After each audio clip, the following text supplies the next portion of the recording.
मैं संवाददाता सम्मेलन प्रारंभ कराने से पहले परिचय करा दूं। मेरी बाईं और सबसे अंतिम कमल ठाकुर जी हैं, प्रदेश कांग्रेस के प्रवक्ता। उनके बाद माननीय जयप्रकाश गुप्ता जी हैं, पूर्व विधायक रांची विधानसभा। उसके बाद माननीय कांग्रेस विधायक दल के नेता, झारखंड उपनेता राजेश कच्छप जी हैं। माननीय सुखदेव भगत जी, सांसद लोहरदगा लोकसभा क्षेत्र। मेरी दाहिनी ओर रांची जिला कांग्रेस कमेटी के अध्यक्ष राकेश किरण महतो जी। उनके बाद श्री अभिलाष साहू जी, प्रदेश कांग्रेस कार्यालय प्रभारी। और उनके बाद राजन वर्मा जी, प्रदेश कांग्रेस सह कार्यालय प्रभारी। अब मैं माननीय सुखदेव भगत जी से आग्रह करूंगा कि वो संवाददाता सम्मेलन को आप लोगों को आज एक बहुत ही संवेदनशील और आदिवासी की आस्था और अस्मिता से जुड़ा हुआ प्रश्न, उनकी धार्मिक पहचान सरना धर्म कोड के बारे कांग्रेस पार्टी ने झारखंड प्रदेश के कार्यालय में ये संवाददाता सम्मेलन आहूत की है। दरअसल ये लगातार ये बहुत ही आदिवासियों की चिर परिचित मांग है और ये मांग संवैधानिक है। एक अजीब सी विडंबना लगती है कि पूरा देश, पूरा सदन, पूरा देश संविधान से चलता है और संविधान में जो सबसे अहम बिंदु है, अहम पार्ट है, वो मौलिक अधिकार, फंडामेंटल राइट है। और फंडामेंटल राइट के आर्टिकल अगर 25 और 28 आप देखें तो right to freedom of religion की बातें आती हैं। अगर हम कल्चरल सेफगार्ड या कल्चरल और एजुकेशन की बात करें तो 28 और 30 में आती है। कहने का मतलब मौलिक अधिकार में सारी चीजें वर्णित है।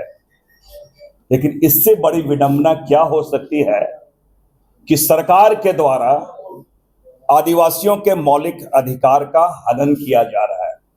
कोई व्यक्ति के द्वारा नहीं, ये सरकार के द्वारा है। मैं समझता अपने आप में ये देश के समक्ष बहुत बड़ा यक्ष प्रश्न है।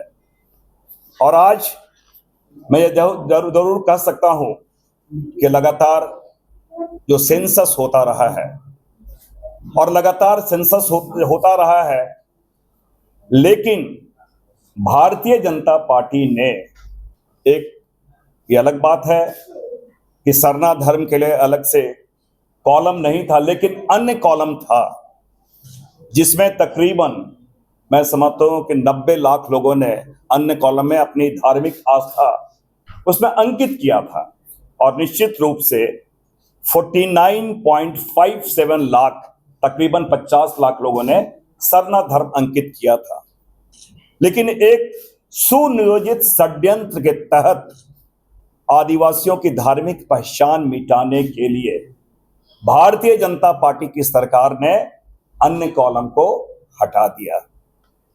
और ये मैं इसलिए इस बात को कह रहा हूं कि क्योंकि ये मैंने कहा कि जब मौलिक अधिकार की बातें आती है और मौलिक अधिकार का तक हम जनगणना में अपनी पहचान हमारी हो, क्योंकि आदिवासी प्रकृति के पुजारी हैं। पूरे देश में 15 करोड़ आदिवासियों की जनसंख्या है और एक तरफ करीब हमारे 40 लाख हमारे जैन धर्मावलंबी हैं, हमारे भाई लोग। बौद्ध लोग, हमारे भाई लोग, वो तकरीबन 80 लाख हैं। हमारे सिख भाई वो तकरीबन 2 करोड़ हैं। जो माइनॉरिटी सेक्शन के लोग हैं उनके लिए भी जनगणना कॉलम में उनका धर्म अंकित है। लेकिन मैंने कहा कि इतनी बड़ी विडंबना है कि 15 करोड़ आदिवासियों के लिए जो प्रकृति के पुजारी है, क्या उनके धार्मिक पहचान, उनकी धार्मिक आस्था, उनकी धार्मिक परंपरा, उसको सरकार सीधे गौण करती है।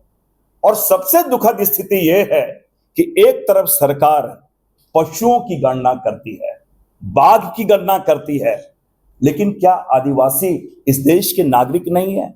क्या आदिवासियों की स्थिति जानवरों से भी बदतर है? या सरकार उनको इस रूप में समझती है कि उनकी कोई धार्मिक स्थान, धार्मिक पहचान, धार्मिक आस्था उनके पाहन, उनके पुजार, उनका सरना स्थल, उनका कोई महत्व नहीं है। तो इसलिए हम लोगों ने मांग किया है। और बहुत ही मैं एक बात कह सकता हूं, हमारे जननायक आदरणीय राहुल गांधी जी ने बहुत ही बड़े राष्ट्र के पैमाने पे उन्होंने स्वीकार किया। उन्होंने कहा कि हमारी सरकार आएगी तो हम सरना धर्म कोड देंगे। और साथ ही साथ हमारे खड़गे जी ने भी हाल के दिनों में रांची में भी उन्होंने कहा हम सरना धर्म कोड देंगे। और मैं एक बात और कहना चाहता हूं, कांग्रेस पार्टी लगातार इनके प्रति कितने संवेदनशील है। 2014 का मैनिफेस्टो उठा के देख ले झारखंड का, उसमें भी सरना धर्म कोड देने की बातें आई है। मैं कांग्रेस का विधायक रहा, कांग्रेस का प्रदेश अध्यक्ष रहा। आपको मैं बता दूं, 2018 में माननीय मुख्यमंत्री रघुवर दास जी थे, मैंने वहां पे प्रश्न किया, कोई उसके बारे में कोई लॉजिकल जिसे कहा जो कोई रिप्लाई नहीं आया। फिर मैंने नीतिगत प्रश्न 4 फरवरी 2019 को मुख्यमंत्री प्रश्नकाल में मैंने स्पष्ट रूप से पुनः मैंने सरना की मैंने बातें की, सरकार मौन। आज भी जब वहां पे उसके बाद मैं बता दूं कि 2024 में देश के सर्वोच्च पंचायत में 22 जुलाई 2024 को मैंने सरना धर्म कोड की मैंने मांग की, सरकार मौन। तो क्या सरकार कुंभकर्ण नींद में सोई हुई है? आदिवासियों की पहचान, आदिवासियों के बारे, एक तरफ तो सरकार सबका साथ सबका विकास की बात करती है, लेकिन आदिवासियों के विनाश की वो बात कर रही है, ऐसा लगता है। क्योंकि यही सरकार है भारतीय जनता पार्टी, वो तो आदिवासियों को आदिवासी तक नहीं मानती, उनको तो बनवासी करती है। इसलिए मैंने कहा कि भारतीय जनता पार्टी एक सुनियोजित षड्यंत्र के तहत आदिवासियों को के प्रति एक घृणा का भाव, उनके अस्तित्व को नकार रही है। इसलिए मैंने कहा कि जब यहां से हेमंत सोरेन जी के नेतृत्व हमारी सरकार, कांग्रेस की सरकार, इंडिया गठबंधन की सरकार जो उनके साथ है, इन्होंने विधानसभा से पारित करके जब केंद्र में भेजा, उसके बारे में मौन है। इसलिए मैंने कहा कि भारतीय जनता पार्टी हमारी मांग को, आदिवासियों की मांग को उस पे दरकिनार करते हुए कुंभकर्ण नींद में सोई हुई है। हमारे अस्तित्व को, हमारी आस्था को वो मानने से इनकार, धरना दे रहे हैं, उनके संज्ञान में ला रहे हैं। क्योंकि कांग्रेस पार्टी लोकतंत्र में विश्वास करती है, तांत्रिक पद्धति से हम उनके संज्ञान में पुनः ला रहे हैं। लेकिन मुझे ये मैं जरूर कहना चाहूंगा, दुख के साथ कहना चाहूंगा कि यहां पर भारतीय जनता पार्टी की जो सरकार है वो आज भी कुंभकर्ण के नींद में सोई हुई है। मैं आपके माध्यम से मैं उम्मीद करता हूं कि इनकी जो मांग है, मैंने कहा कि इस मांग के लिए ना तो कोई संविधान संशोधन की आवश्यकता है, ना नीति आयोग से कोई परमिशन लेने की आवश्यकता है, ना कोई अलग से बजट का प्रावधान करने हैं। और मैंने ऐसे रजिस्ट्रार जनरल से भी मैंने जाके बातें की है, मैंने सारी बातें की है। कहने का मतलब है कांग्रेस पार्टी अपनी प्रतिबद्धता के साथ इस चीज को आदिवासियों के साथ खड़ी है। और आज मैं आपके माध्यम से चुनौती देता हूं, जिस प्रकार हमारे अध्यक्ष आदरणीय खड़गे जी ने, आदरणीय राहुल गांधी जी ने खुलेआम उन्होंने पूरे मंच से उन्होंने कहा सरना धर्म कोड के बारे, मैं चैलेंज करता हूं उनके भारतीय जनता पार्टी के अध्यक्ष नड्डा जी या मोदी जी इसके बारे बात करें, सरना के बारे मंच से बात करें। मैं उन्हें चुनौती देता हूं, अगर आदिवासियों की प्रति है तो उनके बारे वो बात करें। इसलिए हमने कहा कि आज वक्त हो गया है कि हम अपनी बातों को लेके करें। और इसलिए मैंने कहा कि सरकार 6 कॉलम दी है, अन्य कॉलम उन्होंने हटाया है। ये एक षड्यंत्र लगता है कि इस देश में 3000 जातियां हैं, 3000 जातियां हैं, 25,000 करीब उप जातियां हैं। इस देश की खासियत यह है कि यहाँ इस देश की खासियत है कि अनेकता में एकता, हिंद की विशेषता, हर लोगों को उनकी आस्था, उनकी पहचान, उनकी चीजों को सरकार ने संवैधानिक प्रावधान के तहत प्रदत्त की है। बाबा साहब अम्बेडकर साहब ने दिया है। लेकिन यह सरकार सारी चीज पे कुंडली मार के बैठी है और ऐसा लगता है कि वो संविधान को नहीं मान के नागपुर के इशारे पे काम करती है। बहुत बहुत धन्यवाद। बताऊं, परिस्थितियां हमेशा परिवर्तनशील होती है और संविधान में 128 संशोधन हुए हैं। संविधान में 128 संशोधन हुए हैं। तो हम अतीत को नहीं देखें, मैं वर्तमान की बात कर रहा हूं। वर्तमान में जो सरकार है, और सरकार क्या मैं इसलिए कर रहा हूं कि 14 में हमने मांग की, इसके पहले जो 11 में सेंसस हुआ तो अन्य कॉलम था हमारा, तो उससे भी आप अन्य भी हटा दिए। इसका मतलब आप तो स्वीकार भी नहीं करना चाहते, एक विकल्प भी नहीं देना चाहते। सरना धर्म कोड तो बात की चीज है। अब क्या आप उनके साथ कोई आपको बाध्य कर रही है कि आपके कॉन्स्टिट्यूशनल राइट को बाध्य करे कि आप इसे लिखो? क्या अगर कहीं पे कोई गलतियां हुई तो उसे सुधारना चाहिए या ना चाहिए? और आज अगर लोग मुखर होके लोग एजुकेट हुए हैं, आजादी के बाद अपनी चीजों के प्रति अगर जागरूक हुए, उसमें गलतियां कहाँ है? क्या हम पीछे जाके देखें? ईश्वर ने हमें आगे आके देखिए, हम आगे की बात करेंगे। कांग्रेस पार्टी और इंडिया गठबंधन का वो देश हित का मांग जातीय गणना, इसको भारतीय जनता पार्टी ये कहती थी कि जो जाति की बात करेगा उसको लात पड़ेगी। लेकिन आप देख लीजिए विपक्ष का वो ताकत, राहुल गांधी जी का वो अपने देशवासियों के प्रति जवाबदेही कि जातीय गणना के प्रति एक पैर में उनका जो स्टैंड क्लियर था कि देश में भारत देश के जातियों का एक्सरे होना है, उसकी मांग करते थे।